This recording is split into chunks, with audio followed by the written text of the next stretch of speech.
This is the supplementary video for our submission to Transactions on Automation Science and Engineering titled DartBot Overhand Throwing of Deformable Objects with Tactile Sensing and Reinforcement Learning.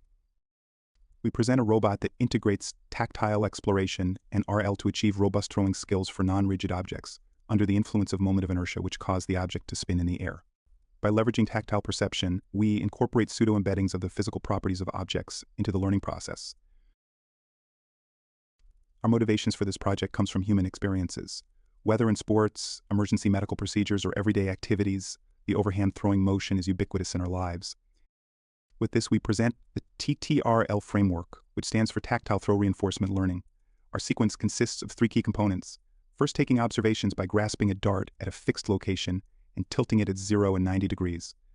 At each of these angles, we store the gel site data and use it as observations for our model. Secondly, we drop the dart back and re-pick it up with generated actions, which are height of the robot grasp, angle of robot grasp, object time release, and robot base joint angle to move the robot left and right. Once the dart is picked up, it performs a throwing motion applying the actions. Lastly, the object is returned to its starting position using our recollection system.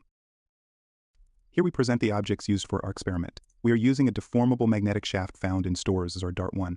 We then added 2 mm thick object and 2 metal balls to change its physical properties as shown in Dart number 2. Similarly, we then used different components to add mass and length to the object, varying its physical properties of mass, center of mass, and length to create the remaining darts, as some darts, such as Dart number 1 and 3, appear the same but have different physical properties. The tactile approach was selected over Vision 1. In the image on the left, Dart 1 is represented by a triangle, and Dart 2 is represented by squares. Each color corresponds to a different action. We let the robot throw both darts on 3 different actions, and as apparent, both darts not only land in different locations, but also the distance and angle between both dart hits vary. As one can see, for the same actions, different darts hit different locations on the dartboard, hence here lies the challenge of this task. The second challenge lies in orienting the dart correctly to allow the magnetic face to make contact with the magnetic dartboard. The orientation is affected by all 4 actions, and hence a correct grasp and throwing trajectory is required for a successful hit. Furthermore, as we increase the dart mass, while keeping the magnetic force constant, the difficulty of orienting the dart correctly increases. The first task of the robot is to tilt the object at 2 different angles. This data is then processed to our system to generate robot actions. Here we present the tactile data for 2 darts at 0 and 90 degrees, and here we can see the difference not only between both darts, but both tilt angles as well.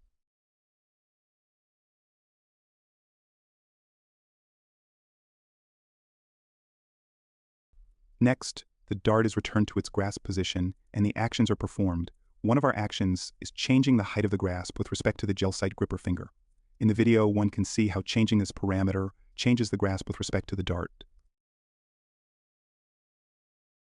Our next action is changing the angle of the grasp with respect to the gel site gripper finger. In the video, one can see how changing this parameter changes the grasp with respect to the dart. Here we present a close-up of how the dart is able to rotate. At the shown stage in the throwing process, the gripper opens slightly, as shown in the video, to allow the dart to freely rotate while ensuring a firm grip to allow for in-air rotation of the dart. Next, by incorporating the other 2 actions of release time and robot base joint angle, a throwing trajectory is created, which the robot performs. This trajectory has a 1 degree of freedom, varied by the robot base joint angle. In the video, we present the robot trajectory generated by our model for 2 different darts and their respective hit locations.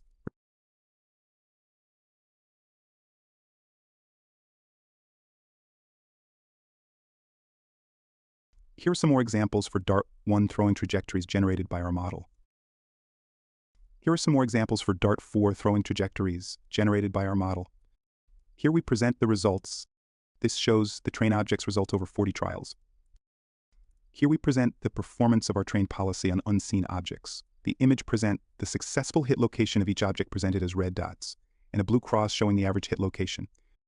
As one can see, the hit locations for all darts were extremely close to the center, with a relatively low standard deviation, showing how our model is not only accurate but precise. Furthermore, despite the challenge of generating trajectories to consistently orient the dart to stick on the dartboard, we achieved a high success rate of 92.5%.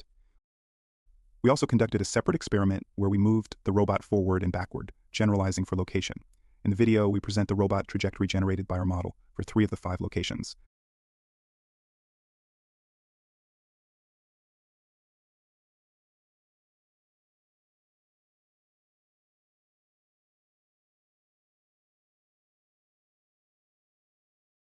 Here we present the results. The image of the dartboard presents the successful hit location of each object across different locations.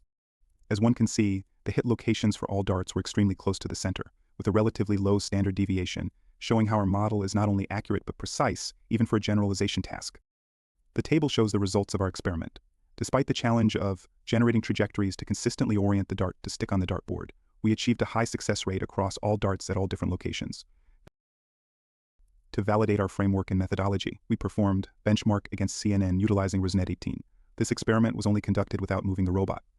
While the results are good, as one can see in the table and the images, our methodology consistently had better accuracy, and where our framework generally also had a higher success rate. To summarize, firstly, we present ARL framework. We name it TTRL to learn robotic throwing skills through the utilization of high-resolution tactile feedback. Secondly, a method to transfer small, non-rigid objects to a far distant location outside the robot workspace via overhand throwing motion. Lastly, our experiments show that the trained policy can achieve object throwing accuracy with a mean error of 2.20 cm and 3.15 cm for the seen and unseen objects, respectively. Thanks for watching.